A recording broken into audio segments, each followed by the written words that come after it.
Bom, o BNDES, como Banco Nacional de Desenvolvimento Econômico e Social, pertencente ao governo brasileiro, vem há mais de 20 anos apoiando o setor cultural, principalmente na área de cinema e na área de patrimônio cultural brasileiro, apoio à memória. E nesses 20 anos foram muitos aprendizados e de 10 anos para cá, a partir de 2006, o BNDES assumiu um papel de desenvolvedor dos setores culturais dentro desse conceito de economia da cultura. Então, o BNDES deixou de ser apenas um patrocinador, um mecenas, um patrono, como diversas instituições públicas ou privadas no Brasil fazem, mas incorporou o setor da cultura dentro da sua missão, da sua estratégia de desenvolvimento do país. Então, o setor da cultura começou a ser estudado por esse grupo que foi criado, o Departamento de Economia da Cultura, que eu venho chefiando desde então. E nós viemos amadurecendo formas de promover o desenvolvimento desses setores e, mais do que isso, fazer com que os setores culturais possam ser um motor de desenvolvimento do próprio país, inverter essa lógica, a cultura como propulsor do desenvolvimento econômico, social, humano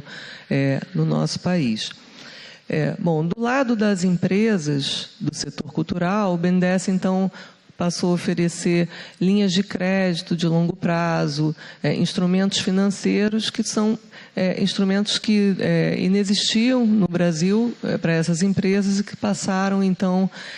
a ser oferecidos de forma a considerar empresas do setor cultural tão merecedoras do apoio dos bancos públicos, financeiros, tão merecedoras quanto empresas de qualquer outro setor da economia. Esse foi uma primeira contribuição. No lado das instituições sem fins lucrativos, onde se insere a nossa prioridade ao patrimônio cultural brasileiro e ao acervo memorial brasileiro, a nossa reflexão ao longo desses 10 anos foi no sentido de tornar mais efetiva a nossa atuação e provocar as instituições a também aprofundarem a sua reflexão e se desenvolverem no sentido de uma maior possibilidade de sobrevivência, de significância, de relevância para a sociedade. E como foi isso? Primeiramente, o BNDES começou a induzir que as empresas passassem a não só nos procurar com pedidos do restauro do patrimônio histórico ou da recuperação do acervo, mas também que incorporassem nessas solicitações ao BNDES dimensões, investimentos ligados à gestão, à capacitação, à educação patrimonial, à divulgação, à reformulação do seu site, dos seus mecanismos de acesso a fontes de receita. Então, esse foi um primeiro passo para que se deixasse um pouco de pensar em projeto e se passasse a pensar em instituição. A gente tem aqui no Brasil a Lei Rouanet, que é uma lei que existe há mais de 20 anos e que teve um grande papel em fomentar o setor cultural, mas que, de certa forma, criou um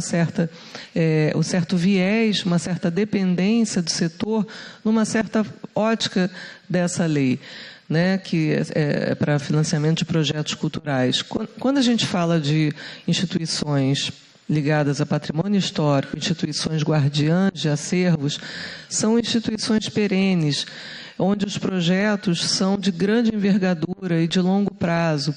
E esse olhar de uma lei de incentivo que tem que ser aprovada e gasta no mesmo ano, não se coaduna com essa necessidade de uma visão de longo prazo, de perenidade, de sustentabilidade. Então, o BNDES começou a induzir e provocar que as instituições passassem, então, a se pensar enquanto instituições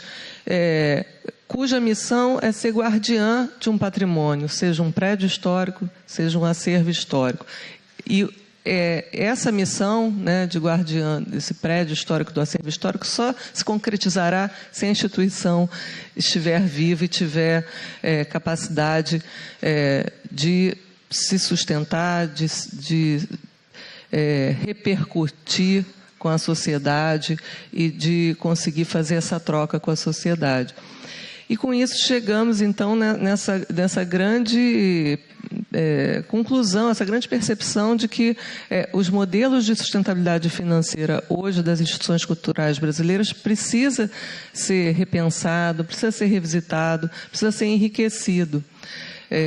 Ao longo desse processo, o Brasil também viveu uma crise econômica, então isso acelerou a urgência dessa discussão, né? Tanto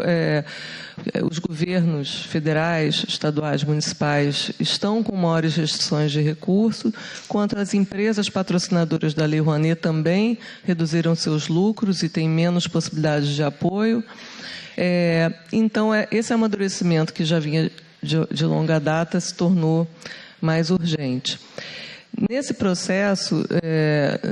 sempre nos instigou o porquê que o Brasil não tinha modelos de endowments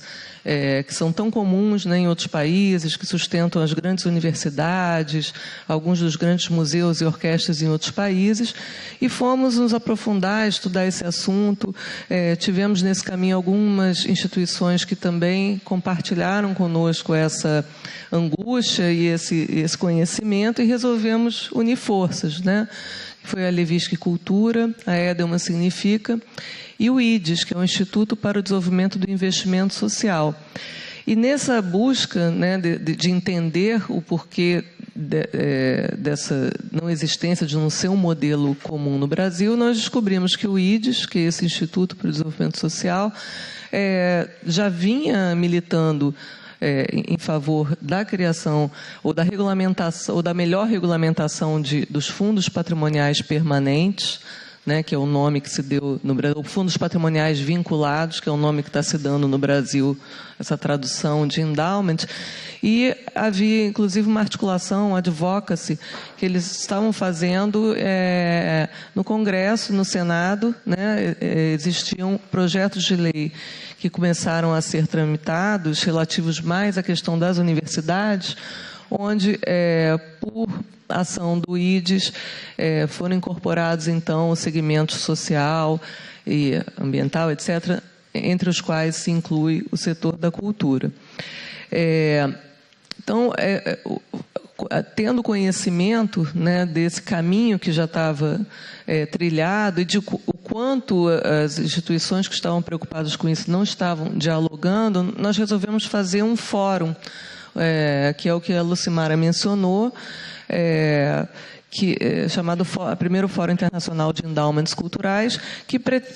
teve a intenção de dar uma visibilidade para esse tema e de tentar ajudar a induzir que a criação dos endowments avançasse no Brasil.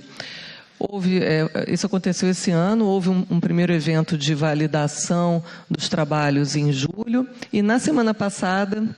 aconteceu o fórum propriamente dito, né? Foram 2 dias para públicos diferentes. Um dia foi para governos, instituições reguladoras, doadores, instituições financeiras, e no outro dia para as instituições culturais. E nesse fórum se apresentou o resultado de uma grande pesquisa, que foi feita através de entrevistas em profundidade com diversos atores chaves, para entender quais são os gargalos, o que precisa avançar na legislação, o que precisa mudar na tributação, para que esses fundos possam avançar. Mas é importante que seja dito que hoje já é possível fazer endowment no Brasil. Esse foi também um aprendizado que a gente teve. Apesar da regulamentação ainda ser imperfeita, diversos exemplos nessa pesquisa foram encontrados de instituições que já estão constituindo os seus fundos, criando os mecanismos de gestão e governança que são necessários, simulando mecanismos aonde a legislação não atende.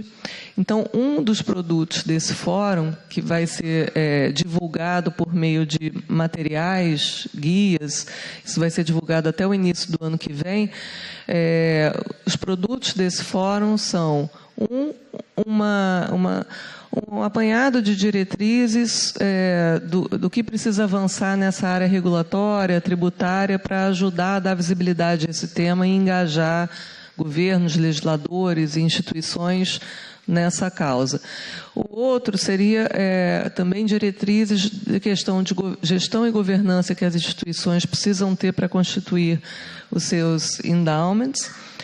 E o terceiro é para mostrar, então, esse passo a passo, né, de como,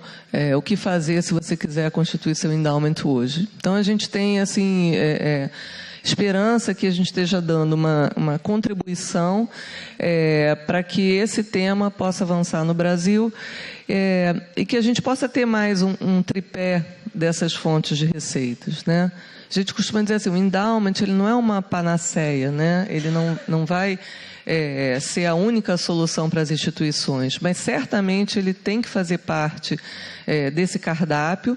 né, de fontes de receitas que as instituições precisam ter, especialmente porque ele é aquele elemento